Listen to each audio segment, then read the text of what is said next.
کے رہبر تم پر سلام ہردم۔ تو اس سے پہلے الحمدللہ آپ لوگوں نے کافی کچھ رب تبارک تعالیٰ کے بارے میں جانا۔ اب میں آپ کو بتاتا ہوں اللہ تبارک تعالیٰ کی ایک صفت ہے حی۔ حی کے معنی کیا ہوتا ہے؟ یعنی وہ زندہ ہے۔ حیا، صفت حیا سے متصف ہے۔ تو اللہ تبارک تعالیٰ زندہ ہے، اس کا کیا مطلب ہے؟ کیا اللہ تبارک تعالیٰ ایسے ہی زندہ ہے جس طرح ہم زندہ ہیں؟ تو میرے پیارے دوستو، ایسا بالکل نہیں ہے۔ اللہ تبارک تعالیٰ زندہ ہے اور اس کی زندگی خود اس کے ذات کے ساتھ یعنی بذات خود ہے، کسی کے دینے سے نہیں ہے۔ سب سے پہلی بات، ہماری زندگی اللہ تعالیٰ کے دینے سے ہے، اللہ نے دیا ہے تو یہ زندگی ہمارے پاس میں ہے، جب چاہے وہ لے لے۔ اور بہت سارے فرق ہیں، اللہ تبارک تعالیٰ بھی زندہ ہے، مخلوق بھی زندہ ہے، لیکن اللہ تعالیٰ کے زندہ رہنے میں یعنی اس کے حیات میں اور مخلوق کے حیات میں بہت زیادہ فرق ہے میرے پیارے دوستو۔ مثال کے طور پر اللہ تبارک تعالیٰ زندہ ہے اور زندگی بخشنے والا ہے، جبکہ مخلوق صرف زندہ ہے، وہ زندگی بخشنے والی نہیں ہے۔ یعنی زندگی کسی کو دینا چاہے مخلوق تو یہ اس کے بس کی بات نہیں ہے کسی کو زندہ کر دے۔ تو اللہ تبارک تعالیٰ زندہ ہے یعنی اس کا ذاتی ہے، کسی کے عطا کرنے سے نہیں ہے۔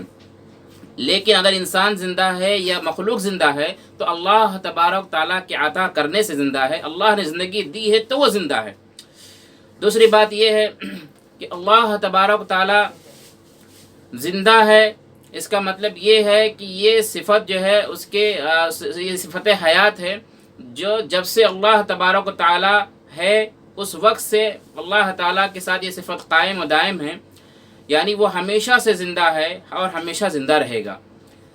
زندگی اس کے لیے ضروری ہے یعنی لازم ہے، اور انسان کے لیے یہ ایسی چیز نہیں ہے انسان آج زندہ ہے اور کل وہ کب ختم ہو جائے، کب وہ جو ہے مطلب موت اس کو آ لے، ایسا مطلب ہمارے پاس میں کوئی وہ نہیں ہے کہ ہم کب تک زندہ رہیں گے۔ لیکن اللہ تبارک تعالیٰ کے لیے یہ ہے کہ ہمیشہ سے زندہ ہے اور ہمیشہ زندہ رہے گا۔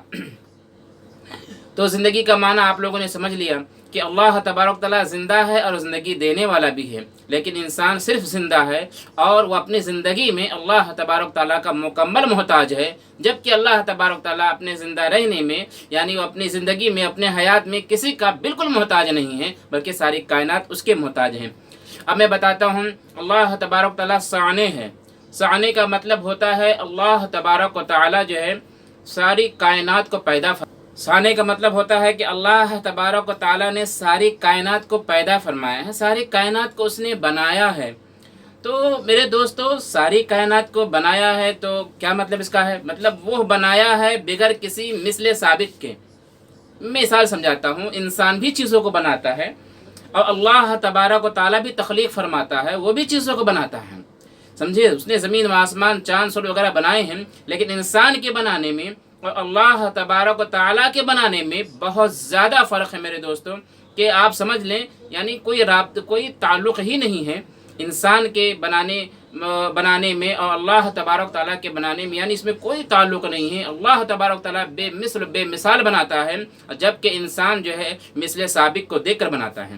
مثال میں آپ کو دیتا ہوں، اللہ تبارک تعالیٰ کے بنانے میں اور انسان کے بنانے میں کیا فرق ہے، میں تھوڑا واضح کرنے کی کوشش کرتا ہوں، آپ سمجھیں ذرا کہ اللہ تبارک و تعالیٰ چیزوں کو بناتا ہے بغیر مثل سابق کے، یعنی وہ جب چیزوں کو بناتا ہے تو ایسا نہیں کہ وہ چیز پہلے رہی ہو، اس کو دیکھ کر اس میں تھوڑا بہت چینج وغیرہ کر دیا ہو اور پھر نئی چیز بنا دیا ہو، ایسا نہیں ہے۔ وہ اثر نو چیزوں کو بناتا ہے، یعنی کوئی مثل سابق نہیں ہوتا ہے، اس کی مثال موجود نہیں ہوتی ہے۔ جبکہ انسان جب کسی چیز کو بناتا ہے تو کوئی نہ کوئی اس کی مثال موجود ہوتی ہے، کسی نہ کسی کو دیکھ کر وہ چیز بناتا ہے۔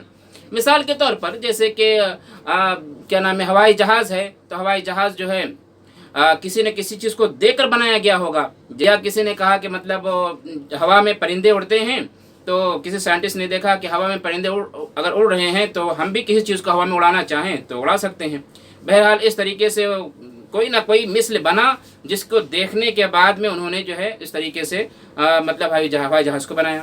اسی طریقے سے کوئی نہ کوئی مثل ہوتا ہے جس کو دیکھنے کے بعد میں انسان جو ہے چیزوں کو بناتا ہے، لیکن اللہ تبارک و تعالی جب کسی چیز کو پیدا فرماتا ہے تو اس کا کوئی مثل سابق نہیں ہوتا ہے، یعنی کوئی مثال اس کا نہیں ہوتا ہے، وہ بغیر کسی مثال کی وہ چیزوں کو بناتا ہے۔ اس لیے اللہ تبارک تعالیٰ بے مثل بے مثال ہیں۔ میرے پیارے دوستو، اور ایک مثال دیتا ہوں کہ اللہ تعالیٰ کے بنانے میں اور انسان کے بنانے میں بہت سارے جہاں فرق ہے، وہاں ایک فرق یہ بھی ہے کہ اللہ تبارک تعالیٰ جس چیز کو بناتا ہے اس کو کامل بناتا ہے۔ جی میرے پیارے بھائیو، یہ بہت بڑا فرق ہے کہ رب تبارک تعالیٰ جب کسی چیز کو پیدا فرماتا ہے تو شروع ہی میں اس کو کامل پیدا فرماتا ہے۔ یہ نہیں کہ مطلب ابھی بنا دیا اس نے، پھر اس کو پھر سوچنے لگا۔ سوچنا تو اس کے لیے ہے نہیں، میں آپ کو سمجھانے کے لیے کہہ رہا ہوں۔ اللہ تبارک تعالیٰ کے لیے سوچنا نہیں ہے، سوچنا ہمارے اور آپ کے لیے ہے۔ اللہ تبارک تعالیٰ کا علم کامل ہے، اکمل ہے، مکمل اس کا علم ہے، اس کو کسی چیز میں سوچنے کی بالکل ضرورت نہیں ہے۔